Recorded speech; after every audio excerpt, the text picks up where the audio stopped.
Bonjour à toi, on commence avec deux infos ultra rapides. La première, le résultat du concours est lancé. On aura donc le résultat final dans 24 heures. Tu as le lien dans la description puisque le concours est consultable par tous. Et puis, le premier recevra donc une box SV2A. Le deuxième recevra les 12 boosters. Je les contacterai d'ici 24 heures dès qu'on aura les résultats. Et je leur expédie les lots dans la foulée. Et dernier point, fin de semaine prochaine, je reçois un très gros restock de Master Ball SV2A. Ça arrive jeudi ou vendredi, il y a beaucoup, il y a à peu près 400 000 yens, donc environ 3000 € uniquement de Master Ball, avec des gros noms qui reviennent, Pyroli, Aquali, Voltali, le Evoli que j'ai même jamais pu proposer dans sa version Master Ball parce que j'en avais jamais trouvé jusqu'à aujourd'hui. On a le Dracolos qui revient, bon voilà, il va y en avoir énormément, donc n'hésite pas à mettre une alerte stock sur quelques-unes que tu cherches, et puis comme ça, dès que ce sera remis en stock, tu reçois un mail, tu es dans les premiers, et puis voilà, tu as moins de chances que ça te passe sous le nez. Aujourd'hui, dans cette vidéo, j'aimerais qu'on parle d'investissement et de l'importance de l'investissement, parce que je pense qu'on se rend pas bien compte. Est-ce que tu sais qu'absolument la totalité de tes actions vont pouvoir être divisées en deux grandes catégories différentes? Il n'y en a pas 3, il n'y en a pas 8, il n'y en a pas 12, il y en a 2. Soit tu produis, soit tu consommes. Pense à n'importe quelle action, manger, aller au restaurant, aller faire un date avec ta copine, écrire un livre, faire une vidéo YouTube, ce que tu veux, ça rentre dans une de ces deux catégories. Soit c'est de la production, soit c'est de la consommation. Ça paraît un peu léger au premier abord dit comme ça, mais je trouve que c'est assez fou parce que ça veut dire qu'il n'y a pas autre chose.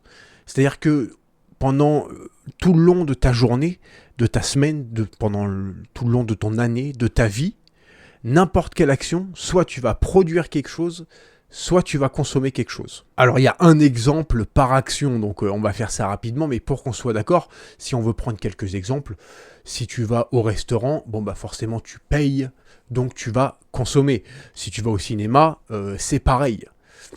Mais par contre, si tu vas courir, parce que c'est gratuit de courir, si tu vas courir, si tu vas marcher une demi-heure dans la nature, bah, tu vas consommer de l'énergie quand même. C'est-à-dire qu'il arrive un moment donné où il va falloir que tu manges, que tu boives, que tu te reposes, et tout ça, c'est de la consommation. A l'inverse, quand tu travailles, eh bien là tu vas produire quelque chose.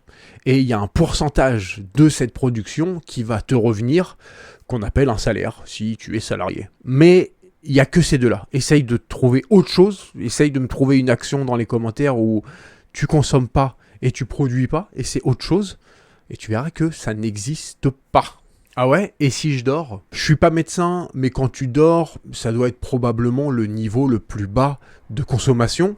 Il en reste pas moins vrai que même si ton cerveau se repose, ton cervelet est toujours actif, le sang dans ton corps continue de circuler, ton cœur bat, et tu vas pas pouvoir... Imaginons on met au point un truc qui fait que tu te réveilles pas, mais tu es toujours en vie, tu vas pas pouvoir dormir pendant des années. Il va falloir à un moment donné que tu boives, que tu manges. C'est pour ça que dans les hôpitaux, quand tu es dans le coma, on t'alimente quand même. Bien sûr, aujourd'hui, on est dans une société où même on hyper consomme. Mais même sans parler de société de consommation, ce truc de 1 ou 0 comme un ordinateur de consommer ou produire, ça a toujours été le cas, même à la préhistoire. Soit tu vas chasser la nourriture, soit tu la manges. Alors deux choses. La première, c'est que quand tu consommes, ça va contribuer à t'appauvrir, puisque tu vas soit dépenser de l'argent, soit dépenser de l'énergie qu'il va falloir que tu récupères après. Et puis par contre, quand tu produis, ça contribue à t'enrichir, tu produis de la valeur, tu essayes d'en capter, et puis c'est comme ça que tu t'enrichis. La deuxième chose, c'est une question. Alors la réponse à cette question, elle pique souvent, donc ne m'en veux pas de l'avoir posée, mais on va développer, ne t'inquiète pas.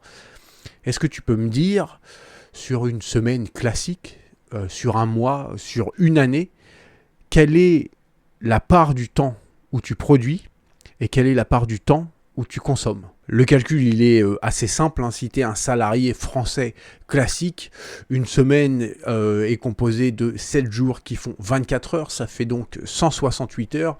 Et sur ces 168 heures, tu vas produire pendant 35 heures, soit à peu près 20% du temps.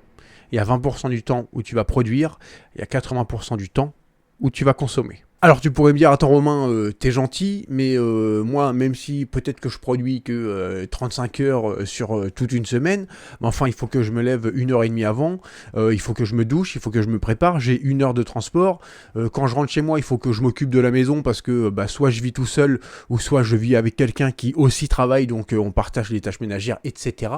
Bien sûr, le but ici c'est pas de dire que on est des ramiers et que on fait rien de notre vie, hein. C'est pas ça.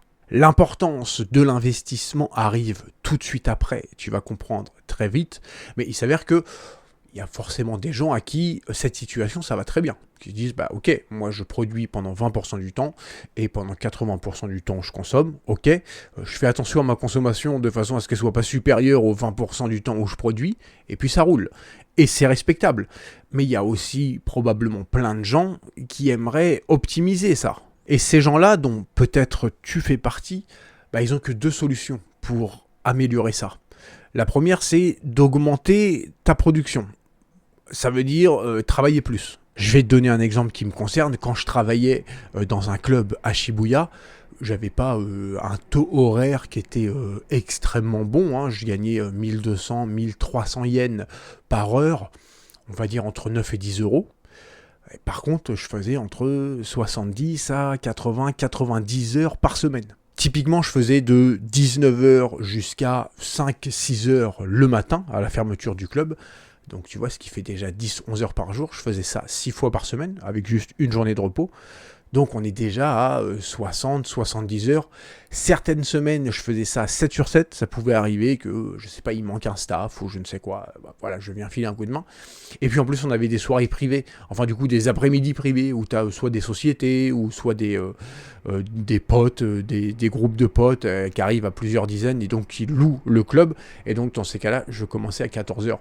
Mais en fait, même si tu es payé 10 euros de l'heure, si tu fais 70 heures, 80 heures par semaine, on va tabler sur 70, ça fait 700 euros, mine de rien, ça fait 700 euros par semaine, 4 semaines dans le mois, tu arrives à 2800 euros dans le mois. Alors je l'ai fait, tu l'as peut-être fait, et milieu de la nuit ou pas, tu vas pas pouvoir faire ça pendant des années. Faire entre 10 à 12 heures par jour, 6 fois par semaine, sur 10 ans, j'y crois pas. C'est possible sur quelques mois, sur 1 an ou 2, histoire de mettre pas mal d'argent de côté, mais c'est tout. C'est pas viable sur le long terme. Et donc la deuxième solution qui te reste, et là on y vient, et justement, c'est l'investissement. Puisque la définition de l'investissement, c'est de faire une dépense dans le présent qui vise à accroître ta richesse dans le futur. En fait, on est dans la consommation-production. C'est-à-dire on consomme là maintenant, mais ce qu'on va récupérer, une carte, des actions, du bitcoin, ce que tu veux, le but c'est que ça produise pour nous dans le futur. C'est difficile de parler de production quand il s'agit d'un objet ou d'un actif ou d'une crypto-monnaie ou d'une carte Pokémon. Parce que l'objet en lui-même ne produit rien. Mais en tout cas, l'objet en lui-même va capter de la valeur pour toi. Pour le prochain point, je vais être sans appel et ce n'est bien sûr que mon avis. Mais la différence entre les gens qui comprennent l'intérêt de l'investissement et les gens qui ne comprennent pas ou qui ne s'y intéressent pas, elle est immense. Quelqu'un qui ne comprend pas l'intérêt de l'investissement, une fois qu'il a payé toutes ses factures, qu'il a pu subvenir à tous ses besoins et qu'à la fin, il lui reste 500 euros sur son compte, il les consomme. Il les utilise pour se faire plaisir. Voilà, ça part en bouteille de champagne Moët et en côte de bœuf. Et ces 500 euros deviennent zéro. Ou alors, la personne est un petit peu anxieuse de l'avenir et elle les met de côté. Et donc, elle va se manger de plein fouet l'inflation. Ce qui fait que l'année prochaine, ces 500 euros, il va perdre à peu près 5%. On va dire, il va perdre 25 euros. Donc, vont devenir 475. Bon, des fois, l'inflation, c'est juste 2-3%. Mais tu vas passer de 500 à 480. Et puis l'année prochaine à 460. Et puis l'année prochaine à 440, etc. C'est quelque chose qu'on a beaucoup de mal à comprendre en tant qu'être humain, parce que notre cerveau est fait comme ça, c'est le cumul des choses, ce qu'on appelle l'avantage cumulatif. Imaginons que tu veux créer un site internet où tu vends des cartes Pokémon, et puis voilà, vu que tu as ton boulot, bah, tu y accordes 5 heures par jour. Et en fait, moi je me suis dit, je vais faire ça à fond, donc moi j'y accorde 15 heures par jour. Bon bah tu dis effectivement, il y a une différence de 10 heures entre nous. La vérité, elle n'est pas là. La vérité, et c'est ce qu'on appelle l'avantage cumulatif, c'est que toi tu vas y passer 5 heures par jour, moi je vais y passer 15. Ce qui veut dire que le travail que j'aurais effectué en 6 mois, à compétence égale, et ben toi ça va te mettre 1 an et demi à produire ce que moi j'ai fait en 6 mois. Et là où l'avantage cumulatif intervient, c'est que en vérité, si moi j'y passe 15 heures par jour, je vais accumuler en fait des process, des habitudes, des contacts, qui fait que je vais aller en plus de plus en plus vite. Et ce qui fait que, en fait, toi, il va pas te falloir 1 an et demi, il va te falloir 2 ou 3 ans pour faire ce que moi j'ai fait en 6 mois. Et bien pour l'argent au niveau de l'investissement, c'est exactement pareil. Si on reprend notre exemple de la personne qui a ses 500 € à la fin du mois sur son compte, et puis voilà, l'investissement, ça ne l'intéresse pas plus que ça. Bon, bah à la fin de l'année, on imagine que c'est pas un gars qui consomme, donc il les garde. Bon, bah, à la fin de l'année, il a 6 000 € sur son compte. On va prendre quelqu'un maintenant qui s'intéresse à l'investissement. À la fin de l'année, lui, il a 6 000 € sur son compte, et il va acheter quelque chose dans lequel il est bon. Alors, ça peut être des cartes Pokémon, ça peut être autre chose, de façon à ce que ces 6 000 € croient. On arrive maintenant à la deuxième année. La personne qui ne s'intéresse pas à l'investissement, elle avait déjà mis de côté ses 6 000 € pendant la première année. Elle remet 6 000 € pendant la deuxième, elle arrive à 12 000. La personne qui s'intéresse à l'investissement, ces 6 000 €, elle a réussi à les placer dans des trucs où, en plus, elle s'intéresse, elle est efficace. Alors, on ne va pas imaginer qu'elle a fait x15, mais elle a gagné 30%, ce qui est déjà honorable. Donc, ces 6 000 € sont devenus 9 000 €, auxquels elle rajoute les 6 000 € du travail de la deuxième année. 9 plus 6, elle arrive à 15 000 €. Alors, bon, ok, bon, bah, il y en a une qui a 12 000, et puis maintenant, il y en a une qui a 15 000. Oui, sauf que pour la troisième année, celle qui s'est intéressée à l'investissement, là maintenant, elle va investir 15 000. Alors, on va pas faire ça pendant 15 ans parce que ça va être long, mais imagine juste sur la troisième année, la personne qui s'intéresse à l'investissement, si elle arrive à faire comme ça d'un plus 30%, bah sur ces 15 000 €, en faisant plus 30%, elle va faire plus 5 000 €. Elle va faire quasiment autant que la valeur qui est perçue par la personne juste avec son travail. Donc elle, la personne qui s'intéresse pas à l'investissement, elle fait plus 6 000. Et là, sur la troisième année, l'autre personne qui place, elle va faire ses 6 000 plus 5 000. Imagine dans 4, 5, 6, 7, 8 ans. Mais c'est toujours pareil. Le problème, c'est que c'est toujours dans un espace-temps qui est quand même assez important. C'est pas sur 2-3 mois. Et puis bon, bah toi, quand tu as de l'argent disponible, tu as aussi envie de te faire plaisir et tout. Ce que je comprends très bien. Mais surtout, par exemple, dans le milieu Pokémon, moi, il m'arrive très régulièrement de remettre en stock des cartes qui étaient en rupture de stock depuis des années. Et à chaque fois, quand je vois la différence du prix, au prix auquel je les vendais, parce que du coup, vu qu'il n'y a pas eu de restock, donc la carte est marquée en rupture de stock, et puis tu as toujours le prix du prix à l'époque où je le vendais, puisque le prix n'a pas changé, puisqu'il n'y a pas eu de restock. Et le nombre de cartes qu'on fait x5, x8, x10, tu te dis, mais si tu avais mis là, si tu en avais acheté une cinquantaine d'exemplaires, bah, c'est parti. Et ce qu'il faut comprendre avec l'avantage cumulatif, c'est que l'argent que tu aurais pu récupérer avec l'achat de ces 50 exemplaires de cette carte-là, bah, en fait, tu l'aurais déjà réinvesti dans un autre truc qui t'aurait déjà rapporté encore plus d'argent, etc., etc.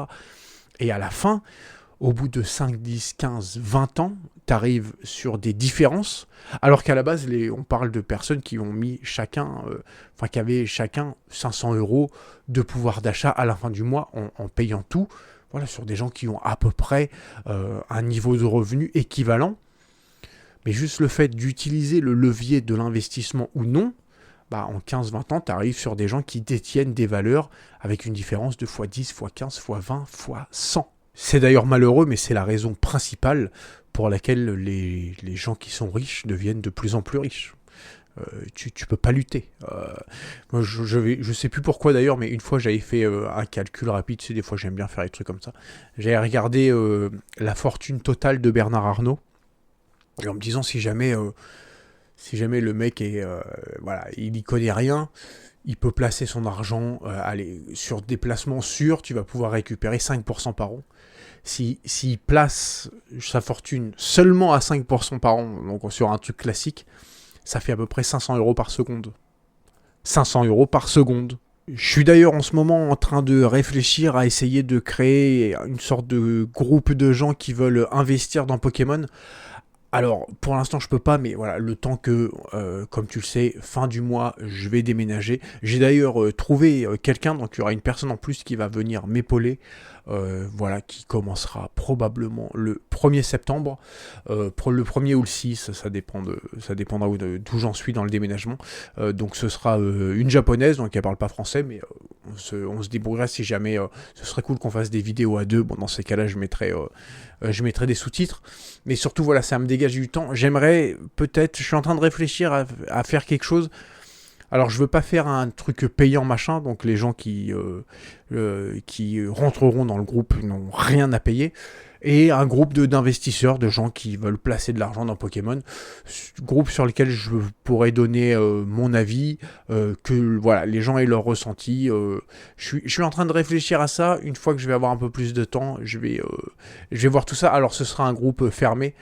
Voilà, ce sera pas un truc accessible à tout le monde.